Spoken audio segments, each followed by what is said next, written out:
नमस्कार मित्रों, आज हम एक बहुत ही गंभीर विषय पे बात करने वाले हैं और वो विषय है पर्यावरण कह लीजिए, जलवायु परिवर्तन कह लीजिए।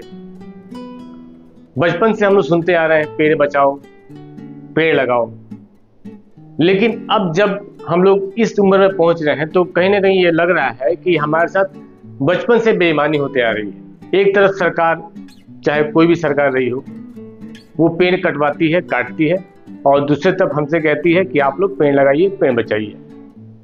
ऐसा ही एक वाकया, ऐसा ही एक दुर्दिन देखने को मिल रहा है हिंद महासागर के बीचों बीच बसा अंडमान निकोबार द्वीप समूह। ये द्वीप समूह केवल एक द्वीप समूह नहीं है, बल्कि प्रकृति का एक बहुत बड़ा खजाना है। हिंद महासागर के बीचों बीच बसा अंडमान और निकोबार द्वीप समूह। ये द्वीप समूह केवल एक द्वीप समूह नहीं है, बल्कि प्रकृति का एक खजाना है।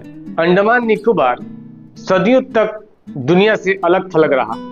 यहाँ के घने जंगलों ने हजारों प्रजातियों को सुरक्षित भी रखा है। सरकार ग्रेट निकोबार प्रोजेक्ट के तहत अंतर्राष्ट्रीय ट्रांसशिपमेंट पोर्ट, एयरपोर्ट, आधुनिक टाउनशिप, बिजली संयंत्र, सड़क और अन्य इंफ्रास्ट्रक्चर बनाना चाहती है। लेकिन सवाल ये है कि विकास किस कीमत पर? लाखों पेड़ काटने का मतलब तापमान में वृद्धि, बारिश का पैटर्न बदल जाएगा और ग्लोबल वार्मिंग तेज हो जाएगा। आज जबकि पूरी दुनिया, पूरा विश्व ग्लोबल वार्मिंग और क्लाइमेट चेंज जैसी परिस्थिति से गुजर रहा है, वैसे परिस्थिति में लाखों पेड़ का कटना कहां तक उचित है? लाखों पेड़ कटना अपने आप में एक चिंता का विषय है, और इतने बड़े पैमाने पर जब जंगल खत्म हो जाएंगे, वो भी बहुत ही गंभीर चिंता का विषय है। इतने बड़े पैमानों पर पेड़ों का कटना, ये अपने आप में प्राकृतिक आपदाओं का बुलावा है। अंडमान निकोबार समुद्री तूफानों और सुनामी प्रभावित क्षेत्र है। जंगल प्राकृतिक ढाल का काम करते हैं। ग्रेट निकोबार क्षेत्र जो बनाने का कार्य अभी प्रारंभ होने वाला है, इसमें कई तरह की दुर्लभ प्रजातियां पाई जाती हैं, जैसे निकोबार मेगापोड पक्षी, विशाल समुद्री कछुए और अन्य दुर्लभ वन्य जीव।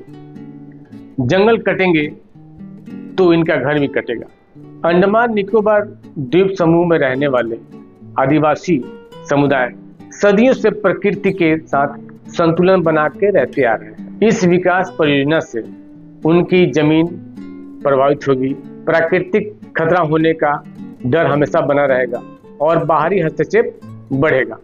परंतु एक सवाल और हमारे जेहन में, हमारे मन में ये उठता है कि क्या देश का विकास नहीं होना चाहिए? बिल्कुल होना चाहिए, लेकिन किस कीमत पे? पर्यावरण बनाम विकास या पर्यावरण बनाम संतुलित विकास?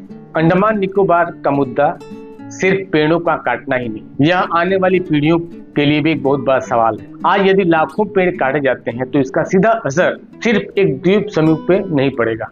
मानव सभ्यता के इतिहास में कई तरह की प्राकृतिक आपदाओं को हमने सुना है, और अभी भी हम लोग कई तरह की प्राकृतिक आपदाओं को देख रहे हैं। मसलन बाढ़, सूखा, सुनामी, तूफान, असमय पानी का होना, असमय ओले पड़ने। तो क्या अभी भी हम सीख ही रहे हैं इन सभ्यताओं से जो हम पहले देख चुके हैं या भुगत चुके हैं? उनसे हमें कोई सबक नहीं मिला। यदि सबक मिला होता तो हम इस काम को करते ही नहीं। इससे ये साबित होता है कि अभी भी हम लोग कहीं ना कहीं सीखने के स्टेज में सीख ही रहे हैं, या फिर विकास के दौड़ में हम अपने भविष्य को ही काट रहे हैं। इस पे सजग होना अति आवश्यक है। धन्यवाद।